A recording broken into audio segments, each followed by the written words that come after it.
அனைவருக்கும் இனிய தைப்பொங்கல் வாழ்த்துக்கள். இந்த ஆண்டு சிறப்பான ஆண்டு அமைய இறைவனை பிரார்த்திக்கின்றோம்.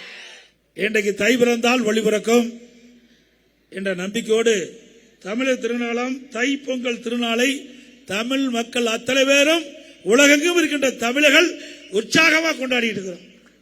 இத முதல்ல கிராமத்தில் தான் கொண்டாடுவோம். இப்போ நகரம் வரை நம்முடைய தமிழ் கலாச்சாரம் இன்றைக்கு நடந்து கொண்டிருக்கின்ற நிகழ்வு அற்புதமான நிகழ்வு. இன்றைக்கு தை பிறந்தால் வழி பிறக்கும் என்ற பெரியவர்கள் சொன்ன வார்த்தைக்கு ஏற்ப அடுத்த இந்த ஆண்டு நடைபெறுகின்ற சட்டமன்ற தேர்தலில் நமக்கு அத்தனை பேருக்கும் வழி பிறக்கும். திராவிட முன்னேற்ற கழக ஆட்சி எப்பொழுது அகற்றப்பட வேண்டும் என்று மக்கள் எதிர்நோக்கி கொண்டிருக்கின்றார். வருகின்ற சட்டமன்ற தேர்தலில் அனைத்து இந்திய அண்ணா திராவிட முன்னேற்ற கழகம், தேசிய ஜனநாயக கூட்டணி மற்றும் பாட்டாளி மக்கள் கட்சி மற்றும் சில கட்சிகள் இன்னும் சேர இருக்கின்றன.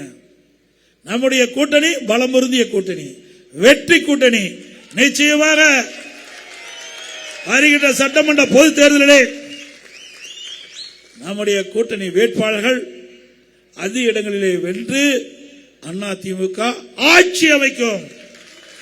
அதை எந்த கொம்பனாலும் தடுக்க முடியாது.